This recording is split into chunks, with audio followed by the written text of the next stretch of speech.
Hi అండి అందరికీ. ఈ వీడియోలో ఏంటిదనంటే నార్మల్‌గా కొత్త వారికి సవారీ రప్పియటం ఎలా? అంటే ఇప్పుడు మనం ఉన్నాము. మనకు ఆల్రెడీ సవారొస్తది. బట్ వేరే వాళ్ళకి రప్పించాలి.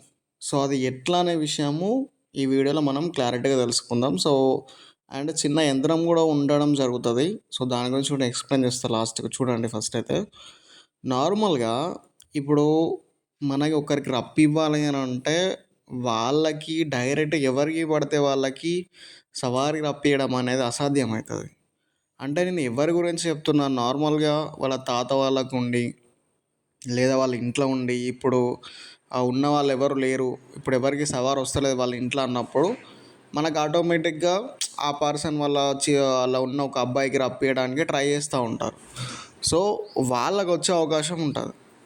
అండ్ మళ్ళా మన దగ్గరికి నార్మల్‌గా ఎవరైనా సవారీ చూపించుకోవడానికి వచ్చినప్పుడు మనకు సవారీ మీద నీకు సవారొస్తదని చెప్తారు. కానీ ఆ సవారీ రప్పియడానికి చాలా ట్రై చేస్తారు కానీ కొంతమందికి ఆ సవారీ అనేది రాదు. మళ్ళీ నెక్స్ట్ ఇయర్ రండి అని వాళ్ళకు డౌట్ పెట్టడం జరుగుతది. వాళ్ళ ఆ డౌట్ తోటి సవారీ వస్తదా రాదా అన్న థాట్ తోటి వాళ్ళు తిరుగుతూ ఉంటారు. అక్కడిక్కడ అడిగిస్తూ ఉంటారు. బట్ మనం ట్రై చేస్తూ ఉంటాం రాదు ఆ సవారీ వాళ్ళకనేది. ఇట్లా కూడా ఉంటది. కొంతమందికి ఏం చేస్తామనంటే నార్మల్‌గా ఆల్వా కాడికి వచ్చినప్పుడు మనకే సవారొచ్చినట్టు అనిపించేసి వాళ్ళని గుంజేసి నీకు సవారొస్తది రప్పిస్తామని చెప్పేసి ట్రై చేస్తూ ఉంటారు. సో, అది చేసేటప్పుడు మనం ఏం చేయాలి? ఎట్లా రప్పివ్వాలి అనే విషయం మనము ఈరోజు ఈ వీడియోలో డిస్కస్ చేయడం అనేది జరుగుతది. నార్మల్‌గా వేరే వాళ్ళకు సవారీ రప్పియడం అనేది మన యొక్క దైవశక్తి మీద డిపెండ్ అయి ఉంటది. అంటే డైరెక్ట్‌గా చెప్పాలనంటే మన దగ్గర ఉన్నటువంటి శక్తి మీద డిపెండ్ అయి ఉంటది. అంటే మనము ముందు మనది మనకు నమ్మకం ఉండాలి. మనం రప్పియగలుగుతామనే ఒక నమ్మకం అనేది మనకుండాలి. సో, అండ్ అంతే శక్తితోటి మనము ఎంత పర్ఫెక్ట్‌గా ఉండి పిలుస్తామో, ఆయనైతే వాళ్ళ మీదకి రావడానికి ఛాయిసెస్ ఉంటాయన్నట్టు. నీకు వస్తదని అర్థమైంది. బట్ నువ్వు ఎంత గింజుకొని కొట్టుకున్నా గాని వస్తలేదు అక్కడ. అంటే నార్మల్‌గా నువ్వు ఎగిరి రప్పియడానికి ట్రై చేస్తే వస్తలేదు. మనం ఏం చెప్తామంటే నెక్స్ట్ ఇయర్ వస్తది పో ఇప్పుడు రాదు ఇప్పుడే కదా అని. కానీ అట్లా జరగొద్దు. మనం కొద్దిగైనా అతన్ని షేక్ చేయడానికి, కొద్దిగా సవారీ ఆనవాళ్ళన్నా చూపియడానికి ట్రై చేసి అది చూపిస్తేనే ఆ అబ్బాయి నమ్మగలుగుతాడు. అది చేయాలంటే ఇప్పుడు నేను కొన్ని టిప్స్ అంటే నార్మల్‌గా చెప్తా ఎట్లా అనేది. ఇది ముందుగా నేను ఇప్పుడు చెప్పాను ఆల్రెడీ. మన మీద మనకు నమ్మకం ఉండాలి. తెప్పియగలుగుతాం అనే థాట్. అండ్ మనము ఎంత పర్ఫెక్ట్‌గా ఉండి పిలుస్తే అంటే ఇది మనకు ఆత్మశక్తికి సంబంధించింది నార్మల్‌గా. నువ్వెంత దాన్ని నిష్టగా, ఏకాగ్రతగా ఆ సవారీ రప్పియడానికి నువ్వు ఆయనను ఆ శక్తిని రప్పియడానికి ట్రై చేస్తే అది జరుగుతది. ఏదో మన మీద మనకు నమ్మకం లేకుండా చలో ఏదో ఊగినామంటే ఊగినామా, వస్తదని ఏదో చెప్పి ఎగురితే అట్లా రాదు. ఇంకో విషయం ఏందనంటే ఎక్కువగా ఆ టైంలో ఒకవేళ నువ్వు అబ్బాయికి ఇట్లా ఊదేసి వస్తలేదు అనుకున్నప్పుడు వాళ్ళ మీద దరూద్ చదివి ఊదడానికి ట్రై చేయాలి. ఎక్కువ ఫాతిహ ఇవ్వగానే నువ్వు దరూద్ చదివేసి ఒక 3 సార్లయినా ఆ అబ్బాయి మీద ఊదేటువంటి ప్రయత్నం చేయండి.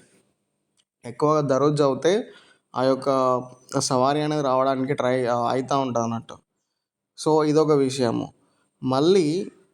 మళ్ళా వాళ్ళ యొక్క వంశంలో ఉంటే అది ఈజీ అయితది.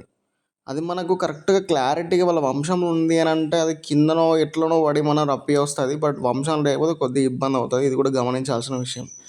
అయితే సరే ఇదంతా ఒక విషయం అయితే, నార్మల్‌గా దీనికోసం ఏదైనా యంత్రం ఉంటదా అన్నా?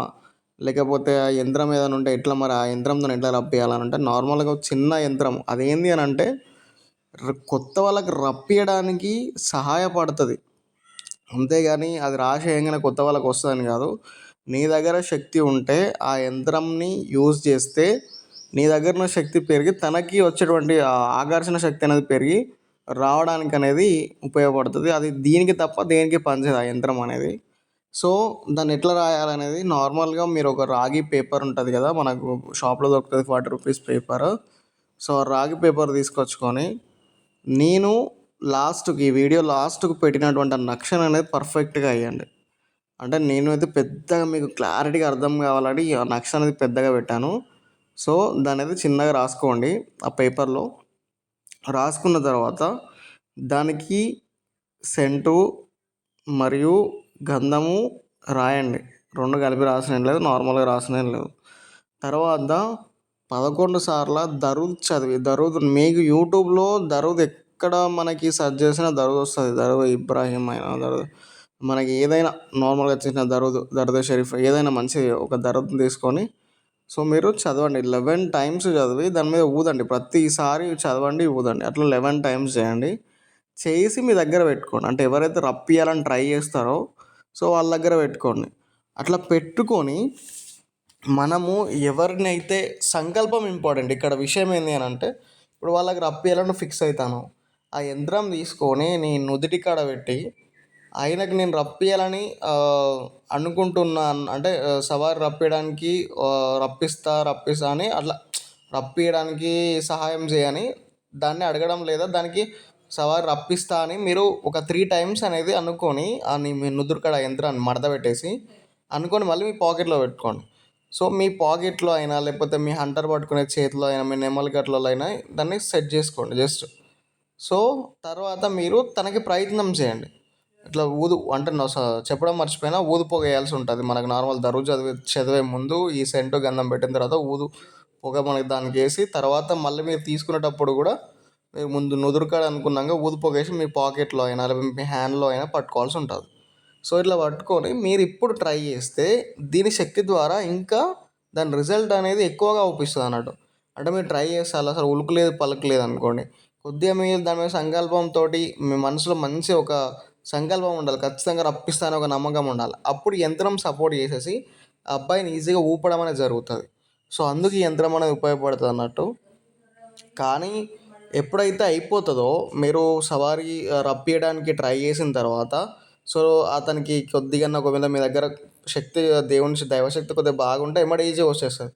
రాగానే దాన్ని తీసి మళ్ళీ మీరు అషర్ ఖాన్లో ఆ తల్లి కూర్చునే కాడైనా లేకపోతే ఇక మీ దగ్గర ఉండొద్దు. అది ఓన్లీ ఆ టైంకే ఉండాలి అంతే. ఎప్పటికి ఊపడానికి మీరు ఎప్పటికి పాకెట్లో పెట్టుకునే యంత్రం అయితే కాదు, తీసేసి మళ్ళీ ఊదులో పెట్టడం లేదు, అక్కడైనా ఓ దట్టిలో పెట్టి దాచిపెట్టడం అట్లా అక్కడనే మళ్ళీ పెట్టాల్సి ఉంటుంది. సో ఇది అన్నట్టు.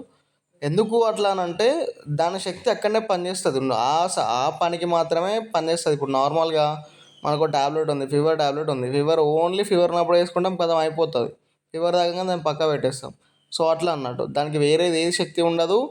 మళ్ళీ మీరు వేరే ఏదన్నా మీ దగ్గర పెట్టుకొని మళ్ళీ చెప్పడం చేయడం చేసినా కూడా మీకు రివర్స్ అవుతుంది. సో అందుకే నేను చెప్పేది అన్నట్టు. మీరు నమ్మితే నమ్మని లేకపోతే లేదు. రివర్స్ ఎట్లయితుంది అన్న యంత్రం అంటే ప్రతి యంత్రం పర్ఫెక్ట్ దానికి ఉండే విధి విధానాలు ఉంటాయి. దానికి ఉన్నటువంటి శక్తి ఉంటుంది కాబట్టి మీకు రివర్స్ కాకుండా ఉండాలంటే మళ్ళీ తీసి అక్కడ పెట్టేసేయాలి. సో ఇట్లా రప్పిస్తే ఏమన్నా ప్రాబ్లమా బ్రదర్ అంటే ఏం ప్రాబ్లం ఉండదు. కాకపోతే ఇది రావడానికి సహాయపడుతుంది. ఎవరైతే రప్పిస్తామో ఇప్పుడు వస్తుంది అని చెప్పేసి వాళ్ళ మాట పోతూ ఉంటుంది. సో ఆ మాట వాళ్ళకి పోకుండా యంత్రం అనేది మనకు వర్క్ అయితే చేయడం జరుగుతుంది. సో నేను చెప్పిన విధంగా చేయండి, క్లారిటీగా మీకు అయితే హెల్ప్ కావడం అయితే జరుగుతుంది. సో ఇంకో విషయం ఏంటి అని అంటే మనం సవారు రప్పియాలంటే మన దగ్గర సంకల్ప బలం ఖచ్చితంగా ఉండాలి, మన దగ్గర దైవశక్తి గట్టిగా ఉండాలి, మనకు నమ్మకం ఉండాలి. సో ఖచ్చితంగా వస్తుంది అనే నమ్మకంతో చేస్తే ఖచ్చితంగా వచ్చే అవకాశం ఉంటుంది. నీతి అనేది కూడా చాలా ఇంపార్టెంట్ ఇందులో. మీరు ఎంత సంవత్సరం పొడుగునా ఎంత నీతిగా ఉంటే సో అంత శక్తి అనేది మీకు లాస్ట్ పండగ టైంలో వస్తుంది. అంతేగాని నార్మల్గా ఈ సంవత్సరం అంతా ఎట్లా పోయి 10 రోజులు మాత్రమే మంచిగా ఉంటానంటే మాత్రం అది మీరు చెప్పడానికి రాదు. మీరు ఇట్లాంటివి ఏమైనా చేయడానికి రప్పియడానికి కూడా దేనికి కూడా మీకైతే శక్తి లేకుండా అయిపోవడం అనేది జరుగుతుంది. సో ఇది అన్నట్టు. Thank you so much for watching our video. మీకు ఏమైనా డౌట్ ఉంటే క్లారిటీ కింద అయితే మనకి మెసేజ్ చేయండి. ఏమన్నా ఇది క్లారిటీగా ఫోటోకి ఇట్లా క్లారిటీ లేదన్నా అది ఇది అని అంటే మాత్రం క్లారిటీగానే ఉంది ఆల్మోస్ట్. ఇది ప్రతి అక్షరం కూడా నేను పెద్దగా రాయడం అనేది జరిగింది. సో దాని ప్రకారం ఈ యంత్రం అయితే మేక్ చేసుకోండి. మీరు ఏమైనా డౌట్ ఉంటే ఒకవేళ నీకు క్లారిటీగా లేదు అనుకున్న థాట్ అయితే మాత్రం కింద వాట్సాప్ నెంబర్ ఉంటుంది. అంటే మన ఛానల్ వాట్సాప్ నెంబర్ ఉంటుంది, ఆల్రెడీ మీకు తెలుసు. సో దానికన్నా హాయ్ అన్న పిక్చర్ పెట్టండి అని పెట్టేస్తే నేనైతే పంపించడం జరుగుతుంది. So thank you so much.